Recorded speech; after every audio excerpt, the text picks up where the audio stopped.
So, good news is that this pandemic has shifted the mindset of people from the intensity of work and indulging ourselves with instant gratification, the pleasure or pleasure to a time where even corporates are talking about purpose at work, where individuals have started to reflect on giving meaning to their lives.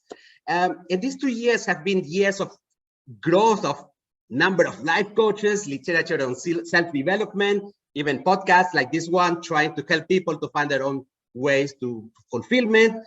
Most of what we hear about life purpose is based on the development of self-awareness, positive psychology. And I wanted to find an individual who goes beyond these choices. And yes, I found that guy. And I'm happy to introduce Jason Murchie, who is a philosophical thinker. Jason has been studying psychology and social behavior. He has a master's degree in clinical psychology, and he is a graduate of philosophy and ethics from the Harvard University. So, Jason, I hope that you don't mind if I'm a little bit impressed. 4 books, that's a lot. And your passion about the discovery of philosophy and wisdom.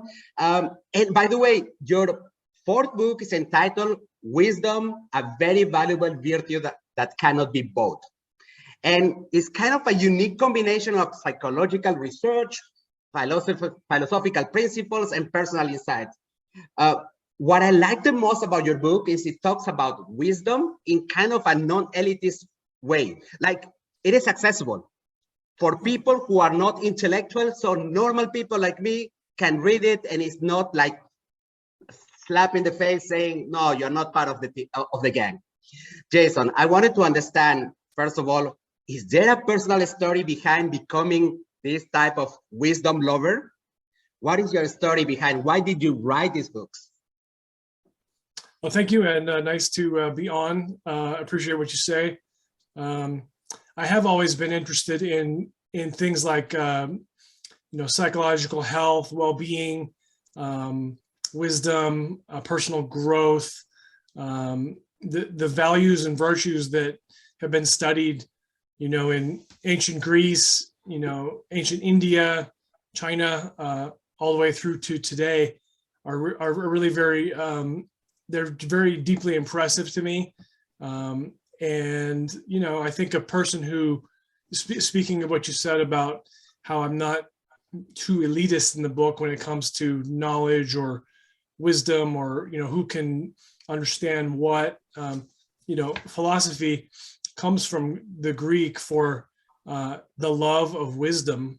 Yep. And so in a sense, obviously, if you have a PhD in philosophy, you are a philosopher, but also, if you love wisdom, you are a philosopher in a sense. So I don't have a PhD or a BA in philosophy, but I've been interested in it for so long. I feel sort of like, I'm not the world's most prestigious, exponent of these concepts. Not yet. But that's okay, because each of us has to live our own lives, and very few of us are going to obtain a PhD in philosophy. So the question is, what can, quotations and books and life experiences and meditation and teachings and all these things, what can they teach us that is valuable? And in so doing, I think that's really kind of getting your hands on wisdom.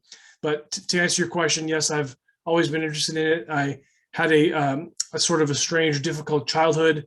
And so when I took a philosophy class at age 18 and then another one at 19, I was very inspired, because all these people who were able to do a level of thinking that was just head and shoulders above what my high school teachers or my high school buddies or my whatever had done. It kind of, and that was sort of non-religious, because I was raised Jewish, and I was around a lot of Christians, and I did have a rabbi that I could talk to if I wanted to. But I felt like philosophy really kind of opened up for me when I found it. I thought, wow, I can not necessarily become more Jewish and have that as my only philosophical worldview. I can study what philosophers and poets and other thinkers and activists and whatever has said throughout the centuries that's useful, that could be helpful to me And so it kind of lit a fire underneath me, and I've been interested in this stuff ever since. Jason, I can totally relate to your personal story. I have the impression that in my case, I mean, there was this feeling of non-belonging because similar to you, I come from a different culture. I grew up in a different culture. I grew up in different parts of the world with religious beliefs that influenced the way I think. And I remember that the age of 16, that was the age where I started like feeling that if I don't belong to something, I need to find my own path. So, and books were like the kind of thing that was accessible. I studied in the French system. So all these French existentialists, we were highly consumed at my age of 16 to 18. I remember Albert Camus, I remember Sartre. So it was a natural interest that it was not pushed by school, but it was like, hey, I want to understand how can I find meaning to where I belong. Now, that's interesting. Can I just jump in? It reminds me of, in the workplace or amongst students, if you are doing something because you are being paid to do it, or because your teacher is watching you and is going to grade you, that's what you call extrinsic motivation, meaning outside of the person. And most people, they live what Thoreau called the quiet lives of desperation, something along those lines. They just go through the motions. They get paid. They work because they have to make money so they can go do other things they like. Watch a football game, or I don't know, play chess, whatever interests them besides work. But I think for people like you and me, and obviously many of your listeners, if you get really interested and enthusiastic about something, be it your work or some sort of philosophical worldview. Obviously, people get extremely into religion, fitness, whatever. If there's something that you love doing, and I use the word love on purpose, then it doesn't really matter if you get paid or not. It's great if you do, but even if you don't get paid, you're still going to do it. And so I think you're drawn to the book, like I was, and Stephen Colbert, the comedian, was extremely into the Lord of the Rings trilogy when he was growing up, and he's a fanatic about it. These are all just kind of examples of how, or comedians, right? Some of these comedians, they started telling jokes when they were 10, they got on stage when they were 15, and they're off to the races after that. They just love doing what they do. And so it's great if a person can have like this alignment or confluence between what they're doing in their lives and what they love. And there's a famous old quote, something like, if you love what you do, you don't have to work a day in your life. I think Mark Twain said that.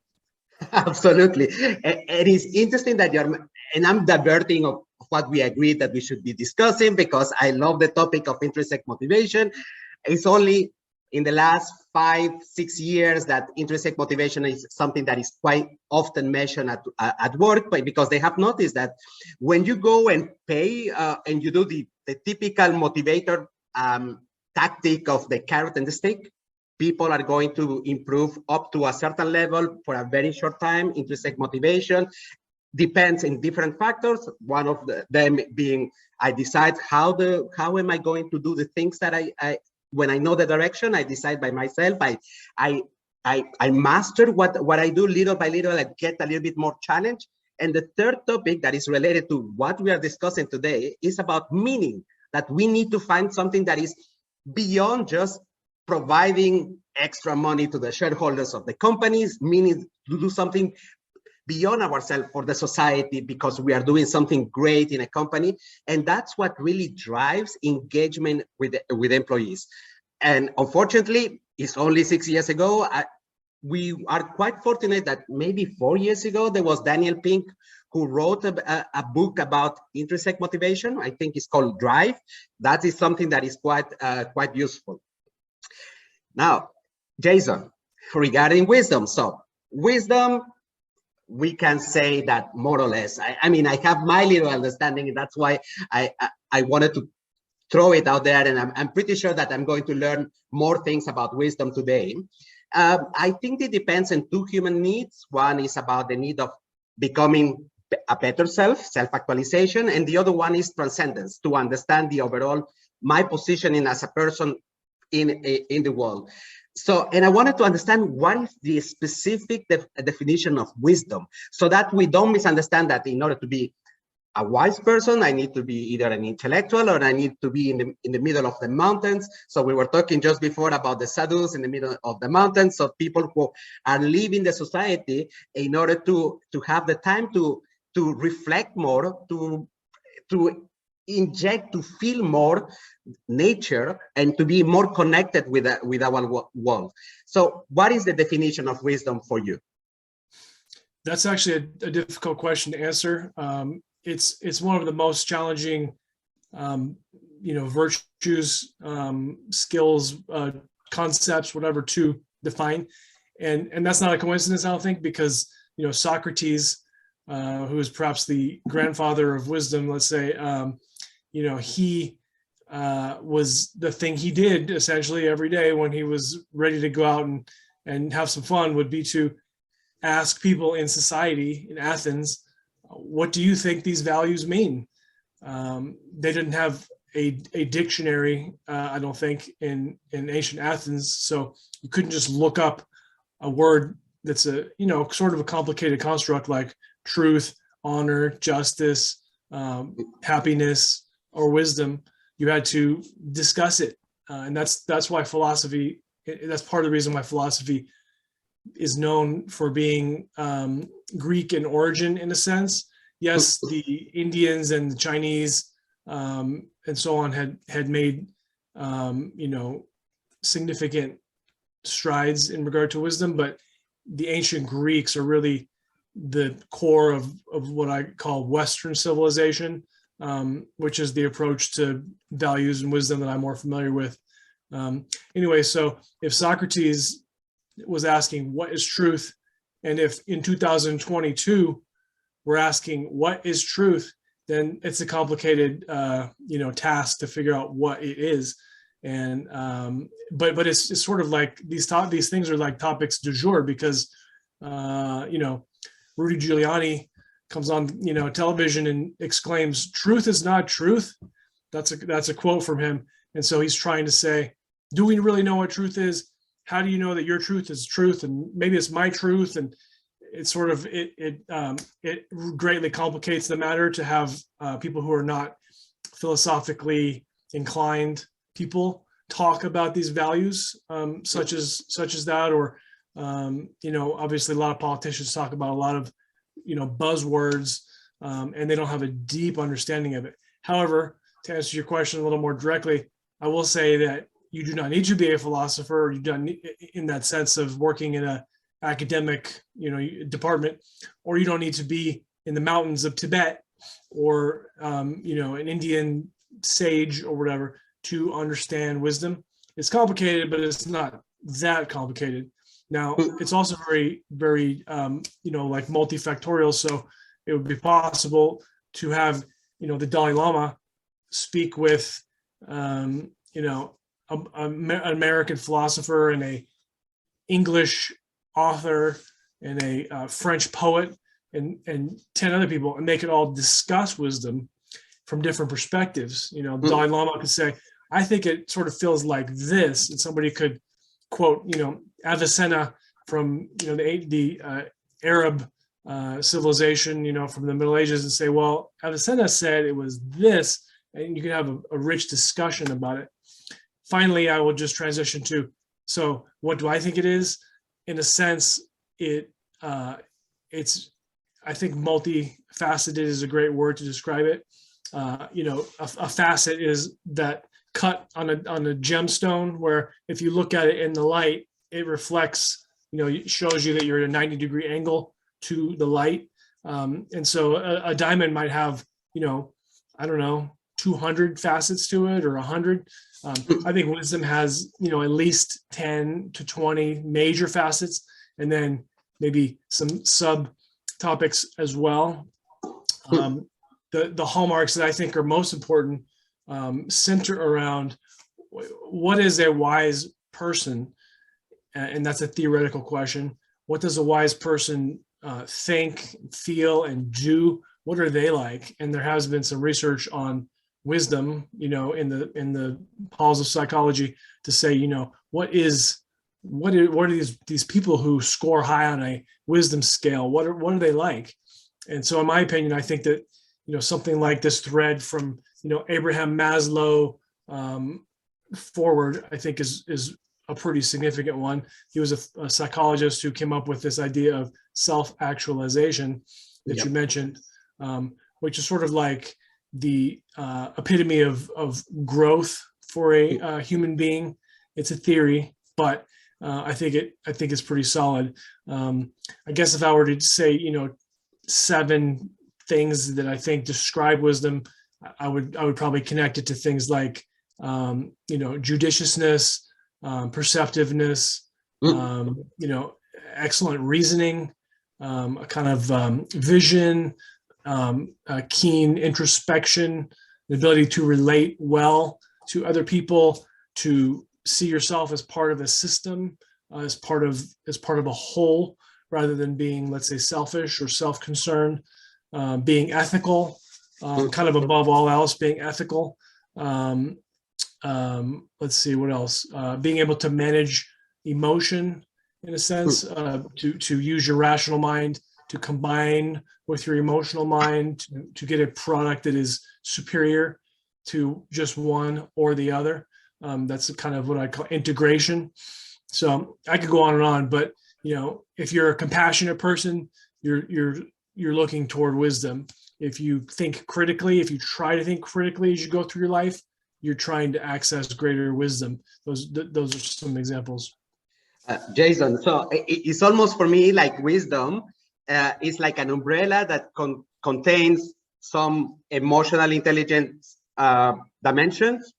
It has also the aspect of critical thinking, because you cannot be wise if you absorb everything that you hear. You need to be able to select rationally.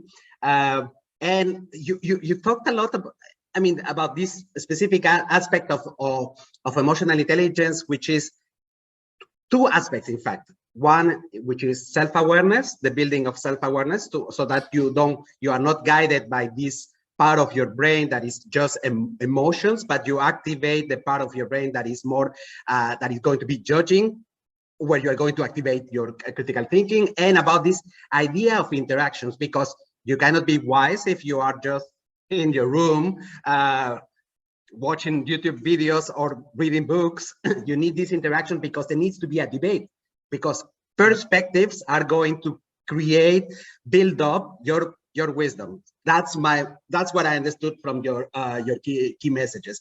The aspect of curiosity, I would guess that this is something that it is quite important, because if you are not asking yourself questions, then what's the point? You cannot acquire this wisdom. So I really like your definition. So yes, please. Well, I just said thank you. I can chime in at any time, but I thank you for what you say. I think you're definitely onto something, and I can appreciate that where you're coming from is a place of understanding and you're not sort of like a person who's like, well, I don't know anything about your book. I don't really even think about wisdom. I'm into whatever, personal growth, but I never really think about wisdom. I can tell that you have thought about many important ideas for quite a long time. And that's kind of the heart of wisdom, is like, what are the most important things in the world, in the universe, between myself and the ultimate, within myself, between myself and those people that I love or those people that I dislike.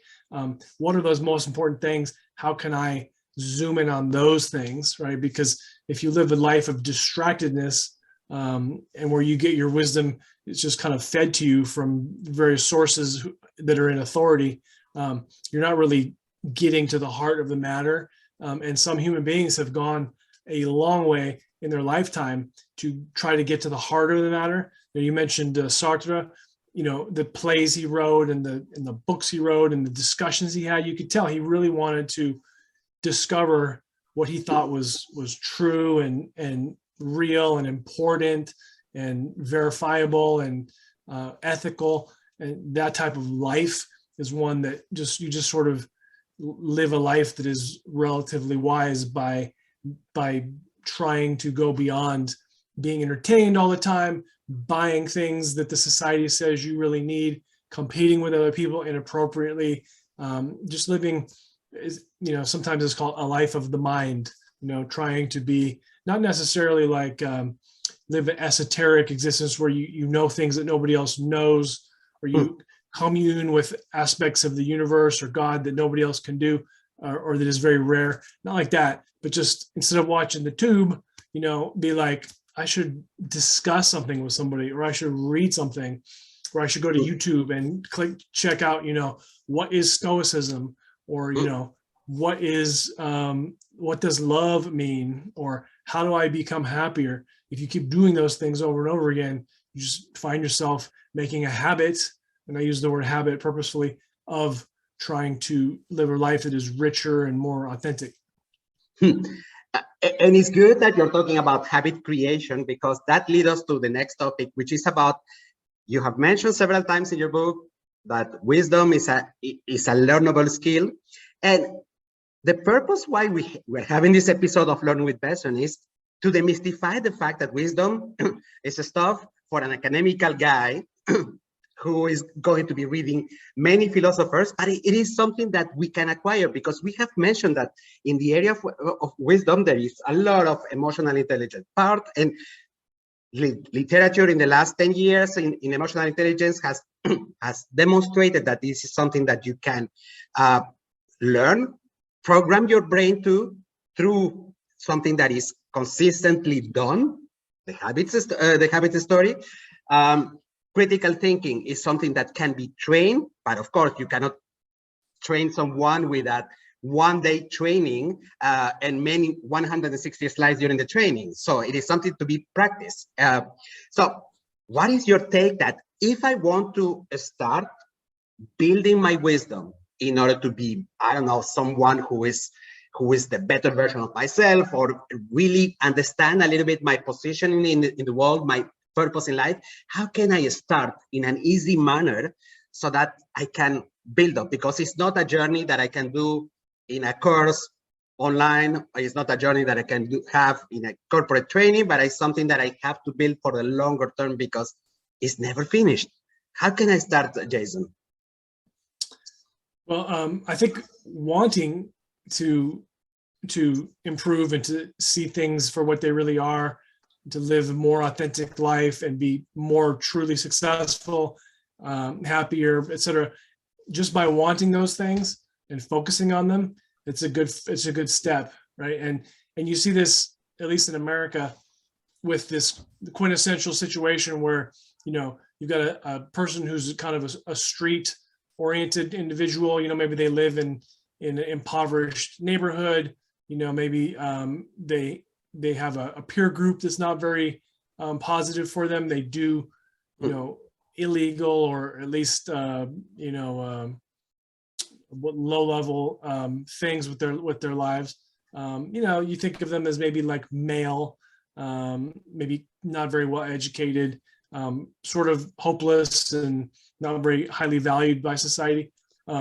Those people, they're sort of destined to either have a menial job for the rest of their lives, or maybe go to jail, or who knows what. As you may know, Americans go to jail in the largest numbers of anybody in the entire world, more than the Chinese. So anyway, that person could make a change. And one of the ways that you see change happen is either if they get excited about education, or if they get, fired up about sports. Or one thing that sometimes happens with that type of individual is they have a child. If somebody like that has a child, you see a sea change in them almost immediately. It's as though the love and the just the nature of the way the human species works. As soon as they see that baby, they think, oh my God, I need to stop what I'm doing and live differently, because I'm on the wrong track. if I keep doing what I'm doing, either I'm going to go to jail and never be able to see my child, or I'm going to turn my child into somebody who's mediocre or criminal or deeply unhappy or addicted to opioids or suicidal or murderous or whatever. And they start to be better. They think, I am responsible for teaching this child how to live in such a way that they're going to be happy and they're going to be healthy and successful. And I'm going to be able to have a relationship with them. They're counting on me. I mean, an infant can't go for 2 hours without your help. And so some of those people, obviously some split, but some are able to say, you know what, I'm going to change my life. I'm going to become a better person. But what this has to do with wisdom is the fact that when you want to help another person, when you love them, when you want to be better as an individual for that person, that's like a deep type of wisdom. And you see this sometimes manifested in the fact that they will say to their child, no, you can't do that. You do not steal toys from other kids, or you can cry if you want, but I'm not going to give you what you want. You can just go cry, or don't touch the stove, or, don't pet dogs unless you ask. This is a parent trying to teach wisdom to their child. The purpose of that is to make their child's life somehow better. And it happens when when kids are teenagers, right? Their parents say to them, if you do this, if you follow along this path, if you do what you're doing right now, it's going to be terrible for you. These are going to be the consequences. The consequences are going to come either from us or from society. It's not going to be good. I'm telling you, that's how it's going to be. And then the teenager, usually they have a difficult time seeing that, right? They're like, no, I want to get a tattoo. I want to drink. I want to not go to college. I want this, I want that. And the parents are like, essentially what they're saying is, I have more wisdom than you do. I've been through this stuff. I've taken my licks. I know what you're going through, what you should be doing, and I'm trying to teach it to you, but you're not listening. And so that raises an interesting question about how do you learn wisdom? Because you can't teach a person who doesn't want to be taught. There's a saying, I think it might be by Confucius or something, when the student is ready, the teacher appears. If you're not ready as a student, you can't be taught. And there's a saying in America, you can lead a horse to water, but you can't make it drink. So I'll cut myself off there. I can't really tie a nice bow on this little soliloquy I've been giving you, but I'll just stop and let you take it.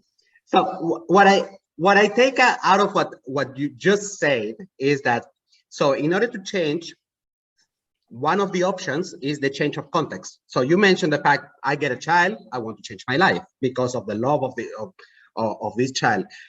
The other option, of course, it can be like, instead of changing the context that we live in, is to say, how can I consistently develop routines that are going to reprogram the old routines that I had in the past. So we are living with, I don't know how many millions of rules by the society. Don't do this, don't do that. Things that our parents have said, you are not good in math, you are a woman, you shouldn't be doing this type of studies, you should be doing something else. So how to reprogram these routines with new routines. So change can be the way of just doing it like with micro steps, habits that you do that can make the less friction as possible in our brain, because when we do a big change, sometimes we get in panic mode and we stop, and then that influences our motivation to do it, right? When it becomes too tough, like, oh, I have to study for 1 year to get that degree, or I have to have a healthier lifestyle, I will have to go to the gym every single day, we drop it. Something that is quite that came to my mind while you were discussing is about, I don't know if you are a fan of Tim Ferriss, but I just watched one of his TED Talks about fear setting. So thinking about the consequences. And I thought about that because you were mentioning that educating our children, telling them the rules of the game is part of the building their wisdom.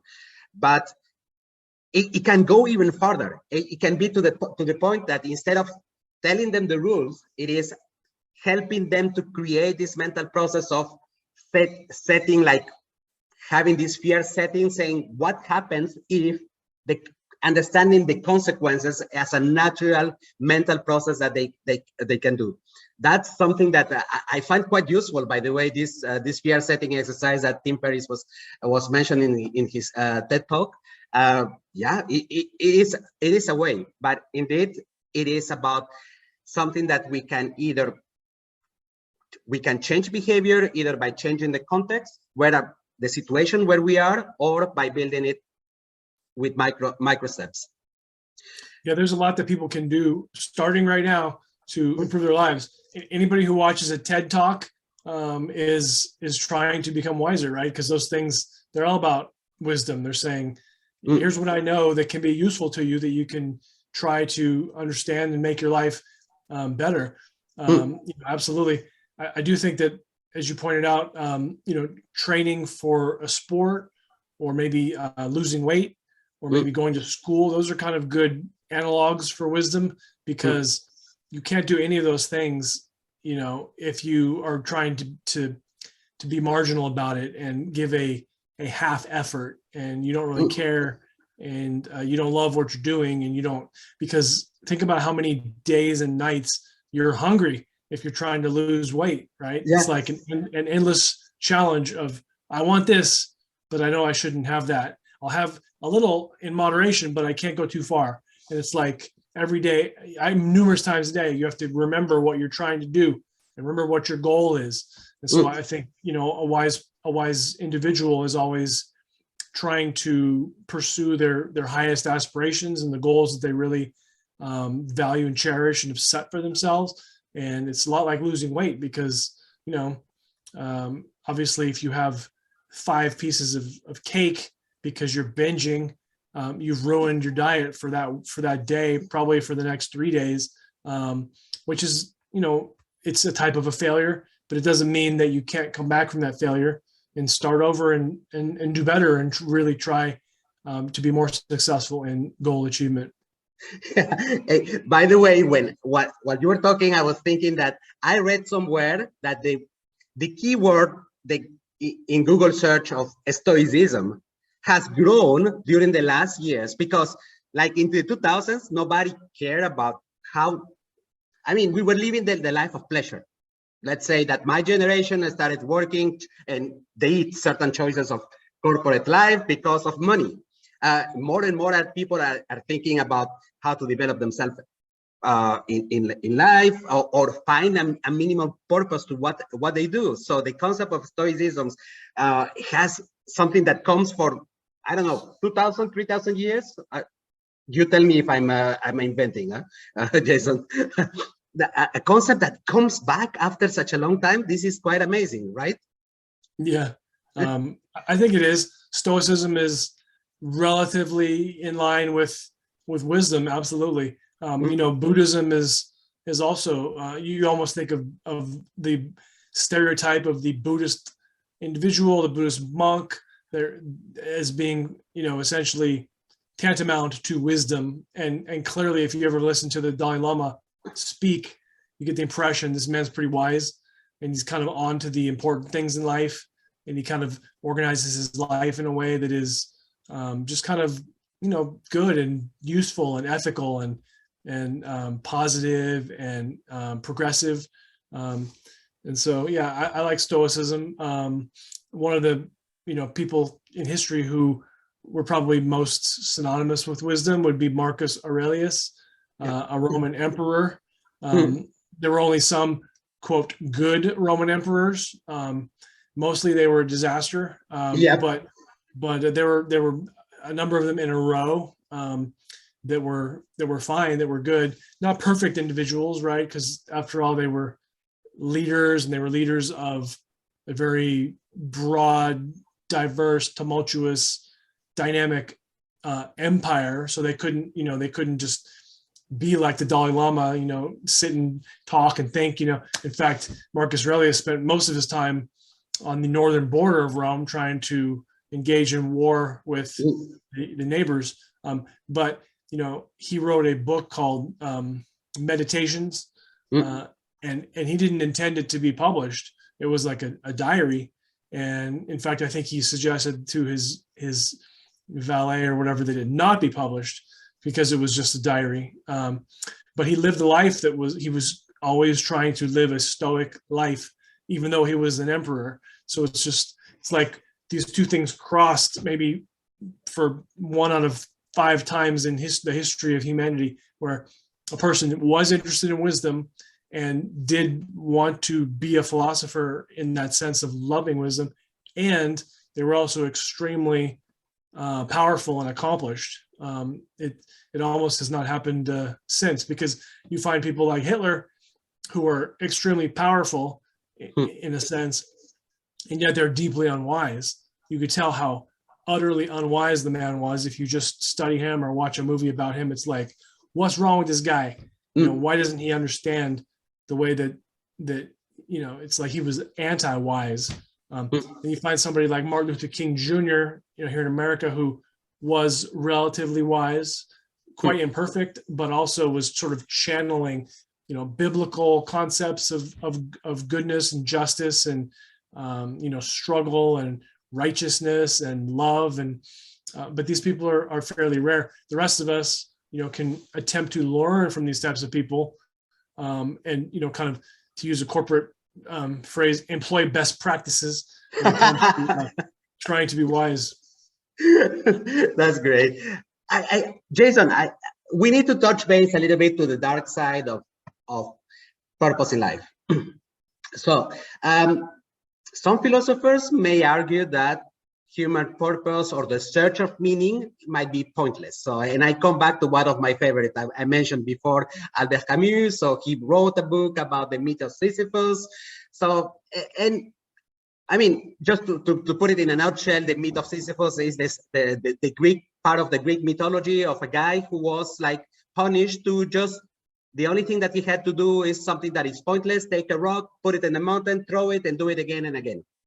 So how can we start looking for life purpose if there is a danger that there is no response from our environment, that we are looking for this meaning in life, but at the end, it's pointless. So to decide to do one thing, it steps a little bit on the side of the ethics of the morality of doing certain things, and that it doesn't matter because there is no karma. There is, for some certain people, it would be you die and nothing happens. So some people can have an awful life and die of natural causes. Some people can be righteous from the beginning and die in awful circumstances. So how do we do in order to deal with this dark side of understanding the meaning of life? I wish I had a good answer. It's complicated, and the answer is never truly validly provided to people. They always have to determine this question for themselves. My wife is a committed Christian. She goes to church every Sunday. She reads at church. She, volunteers. She absolutely loves Jesus Christ. That's not something that I personally do. There are obviously Jewish people who's, they're Hasidic Jews. They they're constantly thinking about God, what God wants from them. Muslims obviously can be very committed individuals and live a very righteous and what's the word? Earnest life. They really want to exemplify the values that they see in Muhammad. And then, of course, there are existentialists and agnostics and atheists, like you've mentioned, Camus, who don't really have a theological understanding of the world, the universe, but they too have to make decisions for themselves about what they think. So there really is no clear, obvious, absolute, that's the best word, understanding of what the nature of the universe is, why we're here, what you should be doing, why there's evil, how basically the Greeks would say, how ought we to live, ? It's never really been thoroughly decided. That's the bad news, but the good news is we all have the opportunity to decide for ourselves. You can see this with a lot of Americans having quit their jobs in the last 2 years for various reasons. It's hard to find all the employees that you need nowadays. The unemployment is essentially, we have this, what you call full employment now, because everybody who wants to work is working. You can't find anybody else to do certain jobs. I think it's kind of indicative of American society when people are like, you know what, I would rather quit my job and be absolutely poor than to work in this job any longer. And that's like ultimate statement. Like, what is basically saying to your employer, what you were having me do for $12 an hour is absolutely bereft of meaning. I hate it. It's terrible. You want me to wash dishes? And that's not to say that vegetables don't need to be picked and that dishes don't need to be washed and that roads don't need to be, refurbished. Those jobs do need to be done. And I think a good society, one that is headed in the right direction and has any concept of wisdom, tries to make it so that everybody feels like their work is important. Even the person who comes to pick up your trash, instead of thinking of themselves as being the lowest on the work scale possible, they should think of themselves as somebody who is responsible for removing trash from people's houses, which is really a very, very important thing to do if you think about it. So, if I'm at my best, I'm always thinking, instead of thinking to myself, look at that person, they drive a Bentley. Look at this person, they're picking fruit. One is obviously superior to the other. In a way, maybe the person who drives the Bentley is not superior in the deepest sense of the word. Maybe they got an inheritance and they bought a $300,000 car because they're a loser. They're a fool. Maybe the person who picks vegetables had to walk from El Salvador to get here and then came in here illegally. Now has to live this strange existence where they're not really considered, welcome or a citizen, but they still work. They work in the hot sun. They work all the time. They prick their fingers on thorns. They work. And so, the world's a very interesting place. Well, I'll finish my statement with that. I got the feeling that, in fact, this question about the meaning of life in a broader in the transcendental sense is a little bit pointless, because what we need to do somehow is like live a life that is in line with our own values. So if you are, I don't know, pro money, pro success, status seeker, financial wealth, and all that stuff, as long as you live something that it fits with your values, it is fine. Now, but the thing is that society is changing, and then there is this, I don't know, they call it cognitive dissonance, this misalignment, and a lot of people are thinking more about human values. So the share of market of these people of thinking about human values, that the guys who are leaving the jobs because they don't find any more fulfillment, it is increasing. So, and so if the journey towards the finding purpose in life, it is going to be the thing that probably will allow you to live a balanced, more harmonious life with a good level of mental well-being too. It is in the journey itself that maybe we can find this contentment, this I feel good with myself because I have taken choices in the search for meaning. We cannot say that if, for instance, in my case, I did the choice to move as an entrepreneur, that is something that is valid for many people. It was valid for me. And finally, I don't even care if I am unsuccessful, because I did a choice. I did it for the first time in many years. I did a choice that it was just mine without any influences, and I'm living it. I could fail, but it doesn't matter. That's very humanistic and existentialist in its orientation, and I do like that. I think that one thing that Albert Camus said in his book was, we must picture Sisyphus happy.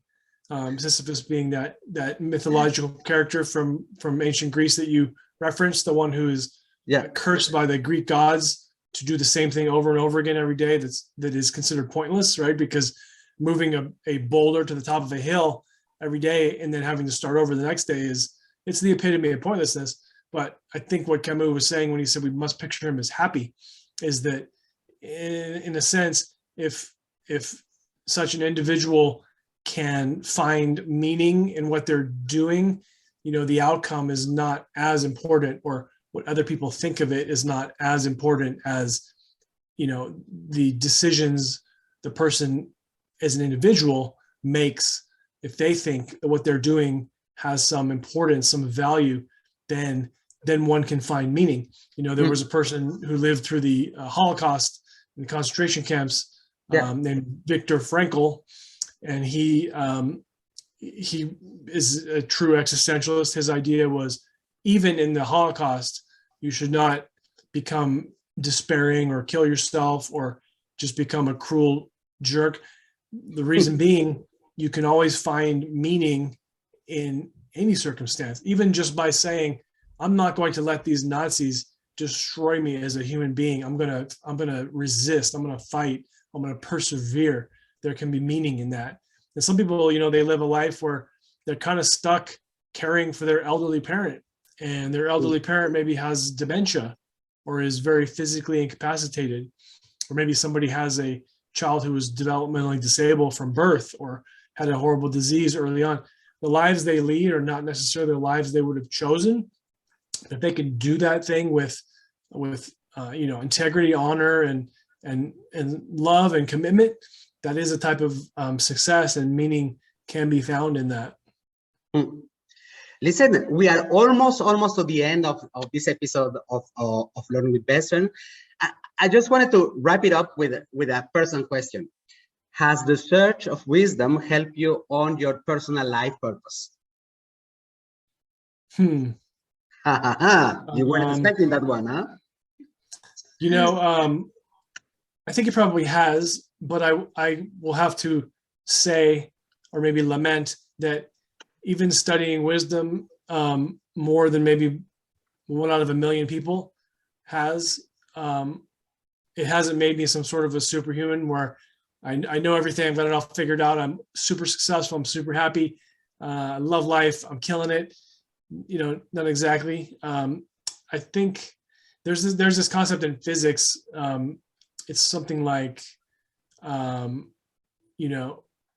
can never reach an end point on a line, because wherever you go, however far you go, it's like you still have further to go. You never quite reach it, because if you divide it by half, you can consistently divide it by half and never get where you're going.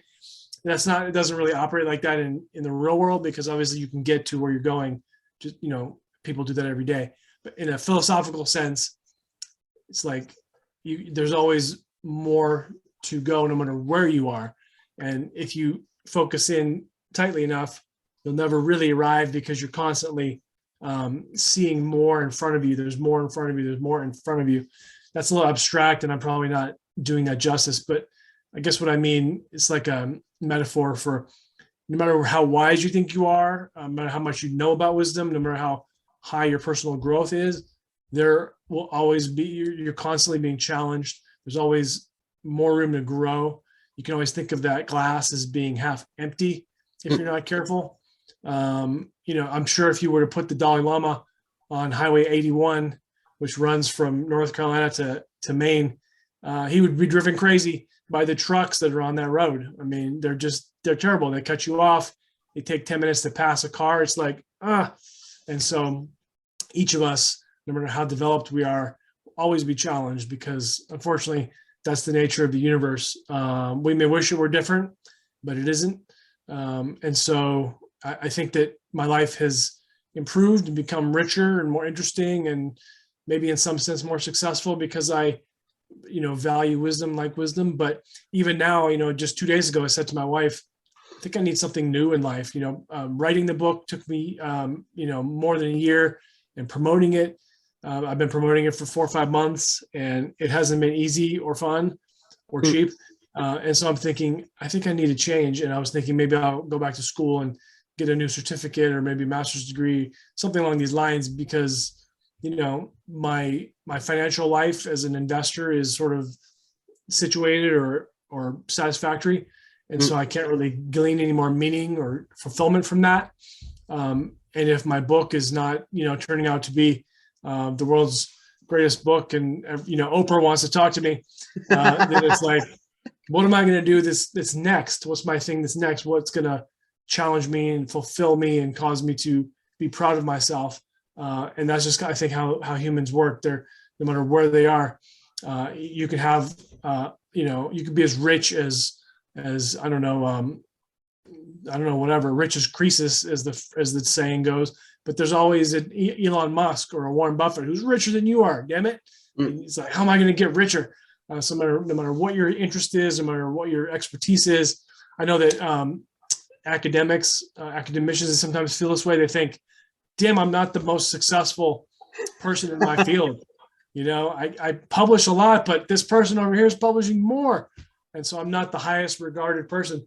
And so you always have to ask yourself, what can I do that will satisfy me? How can I find satisfaction in life? Because otherwise you're going to be keeping up with the Joneses, as is said in America. And that could be a life of perpetual unfulfillment, to be constantly trying to go further, strive more, become better, become more highly regarded, to be happier. Sometimes we just need to say, this is what I want at this time of my life, and I need to be satisfied with where I am, who I am, what my strengths and my weaknesses are. Lovely. Jason, so thank you very much for your time. So for everybody, I think that you publish quite regularly in your website, valuesofthewise.com. That's, and by the way, there is a way also to connect with you in the website. The other thing that is super important is about your book, your latest book, Wisdom, a very valuable virtue that cannot be bought, that is available in Amazon. You were mentioning that this is a time where you have to put a lot of efforts to put the voice out there about this book. That is, I mentioned it at the beginning. So it is not an elitist book. It is something that naturally people can relate to, that you don't need to have philosophical context in order to read it. It looks, for me, quite practical. So I would really recommend to go and read it. In the meanwhile, you can follow the Learn with Bessel podcast in YouTube or in any of the podcast apps that we are. Jason, you know what? This is one of the few episodes where I feel like, in terms of relatedness, like I feel close to the way you think about your aspiration of curiosity. I'm kind of that way. Maybe I have taken another path that is non-philosophical in order to search, be interested about a lot of things. But I feel very connected to what you have said. Is very inspiring. And Jason, I really wish you success. Your books are something that is needed in today's world, and I hope that many people will take the courage to open it and start the journey to wisdom. I appreciate that. You're right. You never know where you're going to meet a Peruvian, Swiss, United Arab Emirates guy who's doing things that are interesting and who knows many more languages than you do, but who has, who's in a way kind of a kindred spirit. So it's actually kind of a lesson in not being prejudiced, not thinking, I don't know people from that part of the world, or I don't know people who speak differently than me, or people who, in America, we have a huge problem with political polarization, where you think that person is not like me, but you never know who's going to be like you. And in a way, everybody is kind of like you in a way. If you're stuck on an elevator for 5 hours with somebody, you're going to be able to find some similarities and some differences, and hopefully you'll be able to find some respect for that person just by getting to know their true self. Thank you, Jason. Have a lovely day. And for me, it's the evening. Okay, good night. And I'll say good night to you, and I'm about to eat lunch. Okay.